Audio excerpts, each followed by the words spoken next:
as you know, the First Amendment says Congress shall make no law establishing a religion or prohibiting the free exercise thereof. And while not actually in the Constitution, the actual word separation of church and state is a reference that comes from an 1802 letter written by Thomas Jefferson to members of the Danbury Baptist Association, in which he spoke of the purpose of the First Amendment was to build a wall of separation. And the courts have, for the most part, upheld that interpretation.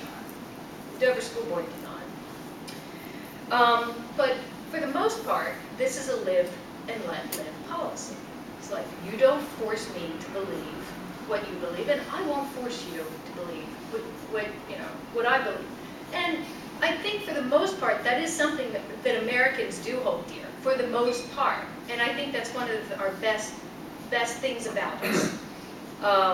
But when drawing the line can get a little messy with free exercise and establishment, when, at times with religion, especially with evangelicals who see practicing their free exercise of religion as bringing souls to Christ. And for instance, Michael Markavage of an organization called Repent America, which is in Philadelphia, told me once that the Anti-Defamation League discriminates against Christians. And I'm like, well, why? And basically he explained to me, because the Jews, they resist them converting the Jews. So there you go.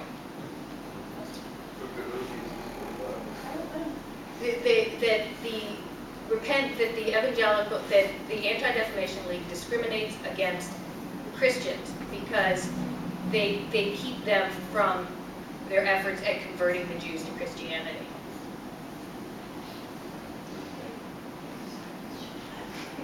Seems to me too.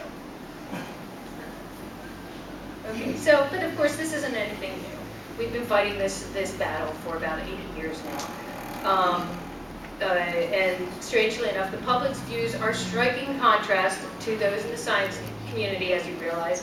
And while scientists may debate the details of the engine that drives evolution, they don't dispute that all life on Earth is the result of evolutionary forces.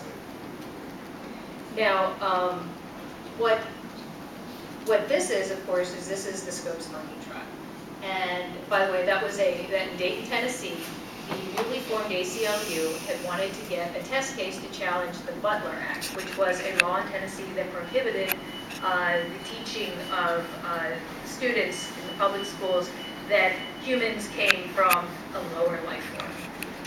And so they got a young man named John Scopes to challenge it, and this became a huge media circus in Dayton, Tennessee, and H.L. Mencken covered the trial, and basically Dayton, Tennessee became something of a laughingstock of the, as considered to be a backwater. But this was a hot day, by the way, and the judge said, let's just hold the trial outside because of the heat. There was no air conditioning in the courtroom.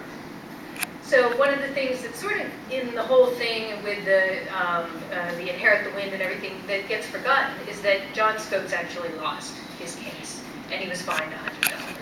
And so the Butler Act was not stricken down, and evolution was not taught in many, many schools in many, many states for quite a few years, until a young woman came along, Susan Epperson, a young school teacher in Arkansas, and she said she agreed to be the test case on the teaching of evolution.